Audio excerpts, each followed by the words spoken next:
بھی ضروری ہے کہ انسان یہ مایوس ہوتا کیوں ہے، تاکہ آپ ان اسباب سے بچ سکیں۔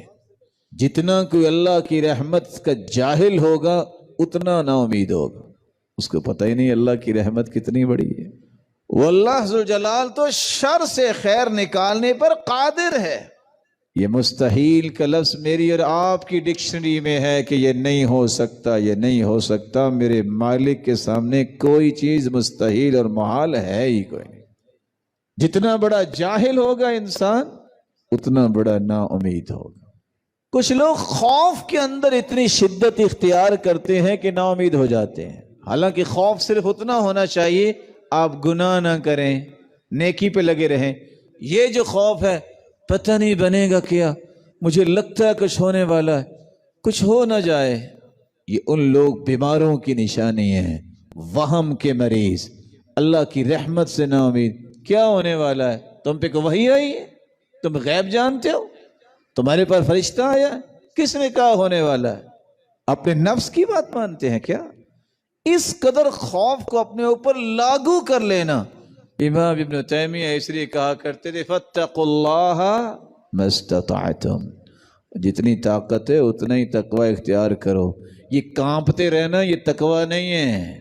تقوی سے مراد یہ ہے کہ گناہ کے قریب نہ جاؤ، تقوی سے مراد یہ ہے کہ عبادت میں دل لگاؤ، تقوی سے مراد یہ نہیں ہے کہ کانپتے کانپتے کھانا بھی چھوڑ دو، پینا بھی چھوڑ دو، لوگوں کو ملنا بھی چھوڑ دو، کچھ ہو نہ جائے، پتہ نہیں کیا ہو رہا ہے مجھے پتہ۔ جب پتہ نہیں کیا ہو رہا ہے تو پھر ہم کیا کہیں کیا ہو رہا ہے؟ آپ کو بھی پتہ نہیں کیا ہو رہا ہے۔ اس قدر جاہلانہ جملے ہیں کہ بسا اوقات انسان جب اس طرف چلا جاتا ہے تو پریشان ہوتا ہے۔ اللہ جو بیمار ہیں انہیں صحت عطا فرما دے۔ مایوسی کا ایک تیسرا سبب بھی ہے، کچھ لوگوں کی گفتگو، کچھ لوگوں کے نظریات، کچھ لوگوں کی سوچ انتہا درجے کی انتوائی سوچ ہوتی ہے۔ سوچ کے اعتبار سے انسان کی تین شکلیں ہیں، غور کیجئے گا بیٹا، یہ آپ کی زندگی میں کام آنے والی بات۔ کچھ لوگ آپ کو ایسے ملیں گے دنیا جہان کا خسارہ ہو جائے، وہ کیا کہیں گے؟ پھر کیا ہوا، میرا رب اور دے دے گا۔ کچھ لوگ آپ کو ملیں گے نقصان نہیں بھی ہوا ہوگا، ہو بھی کیا ہے، کہیں گے چلو اللہ خیر کرے گا، تھوڑا سا کم درجہ ہے۔ اور تیسری سوچ انتوائی سوچ ہے، سب سے اخبث سوچ انسان کی ہے۔ جب بھی بیٹھو اس نے مایوس ہی کرنا ہے۔ وہ کیا کر رہے ہو آج کل؟ پڑھ رہے ہو؟ پھر کیا کرو گے؟ تو نے بھوکے ہی مر جانا ہے۔ دیکھنا تم نے یاد رکھنا، وہ اگلے 5 منٹ کے بعد مرتد ہونے کے لیے بھی تیار ہو جاتا ہے۔ یہ ہیں شیاطین فی صورت الانس، انسانوں کی شکل میں یہ شیاطین ہیں جو اللہ ذوالجلال کی رحمت سے نا امید کرنے والے ہیں۔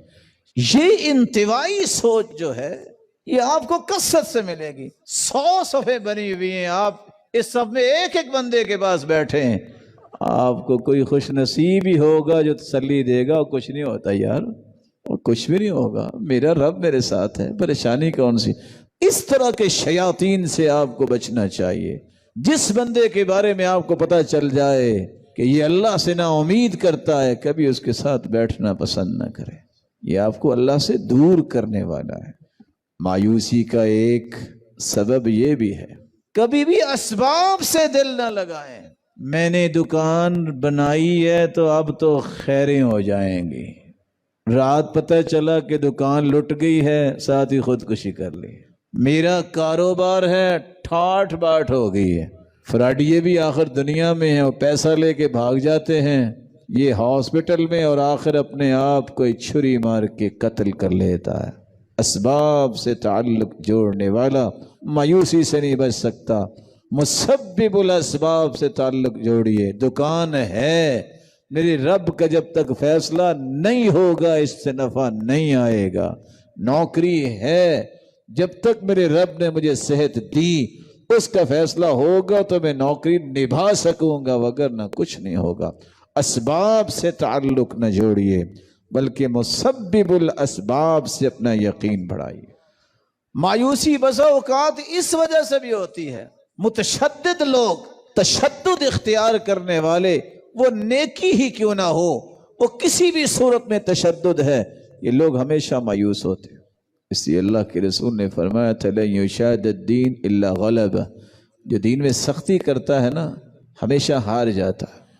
کتنے لوگ کسی ایسی بات پہ، بناوٹی بات پہ اتنی شدت اختیار کر لیتے ہیں اور آخر وہ کام نہیں ہوتا، مایوس ہو جاتے ہیں۔ جس بندے کو آپ متشدد دیکھتے ہیں یاد رکھیے گا نہ اس کو خود چین ہوتا ہے، نہ وہ معاشرے کے کسی شخص کو چین لینے ہی دیتا ہے۔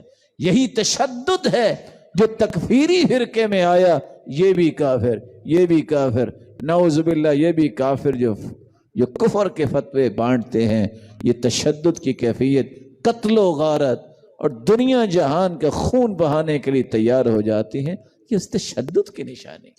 مایوسی کا ایک سبب یہ بھی ہے، جب انسان جلد باز ہوتا ہے، برداشت نہیں ہوتی، صبر نہیں اپنے اندر، یہ اللہ کی رحمت سے مایوس ہو جاتا ہے۔ حدیث میں آتا ہے اللہ بندے کی دعا قبول کرتے رہتے ہیں جب تک وہ جلد بازی نہ کرے۔ اللہ کی رسول جلد بازی، اس سے کیا مراد ہے کہ ایک بندہ دعا کرتا ہے، دعا کرتے کرتے سوچتا ہے لو قبول تو ہو ہی نہیں، میں کرتا ہی نہیں، مایوس ہو جاتا۔ اچھا خالق وہ ہے، گناہ تم نے کیا، ضرورت تمہاری ہے، اور تم کہتے ہو کہ میرے ہاتھ اٹھیں، اور نعوذ باللہ اللہ کو پابند کر رہے ہو کہ ابھی قبول کر، نہیں قبول کرنی تو میں پھر دین چھوڑ دوں گا، تو نقصان کس کا ہوگا؟ جلد باز کی دعا قبول نہیں ہوتی۔ اللہ ذوالجلال پہ یقین کر کے دعا کرتے ہیں۔ صحیح بخاری کی روایت ہے، اللہ کے رسول کے پاس ایک شخص آیا، اللہ کے رسول ٹیک لگا کے بیٹھے تھے اور آپ صلی اللہ علیہ وسلم نے چادر لی ہوئی تھی، کعبے کی چھاؤں میں بیٹھے تھے، اور آ کے کہتا ہے الا تستنصر لنا الا تدعو اللہ لنا، اللہ کے رسول آپ دعا کیوں نہیں کرتے اللہ ہماری مدد کرے، دعا ہی فرما دیں، کب ہماری مدد آئے گی؟ اللہ کے رسول نے فرمایا سنو، تم سے پہلے لوگ ایسے بھی گزرے ہیں جن کو لایا جاتا، زمین میں کھائی بنائی جاتی، اسے کھڑا کر کے ایک آری لائی جاتی، اس کے سر پہ رکھ کے 2 ٹکڑے کر دیا جاتا، اور وہ دین سے پھرتا نہیں تھا۔ تم سے پہلے ایسے لوگ بھی گزرے ہیں جن کے ناخنوں کو کھینچ لیا جاتا، جن کی ہڈیوں کو گوشت سے الگ کر دیا جاتا، لیکن وہ دین سے پھرتا نہیں تھا۔ تو معمولی سی بات پہ پریشان ہو رہے، یہ صبر نہ کرنا، ٹالریٹ نہ کرنا، برداشت نہ کرنا، اس سے بھی انسان مایوس ہو جاتا ہے۔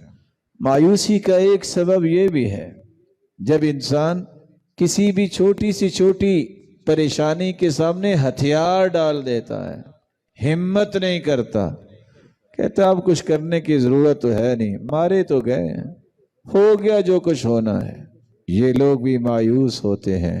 خود رسول اللہ صلی اللہ علیہ وآلہ وسلم نے 3 سال تک شیب ابی طالب میں وقت گزارا، نہ کوئی ملنے جاتا اور نہ یہ جا سکتے تھے، لیکن مایوس نہیں ہونے دیا۔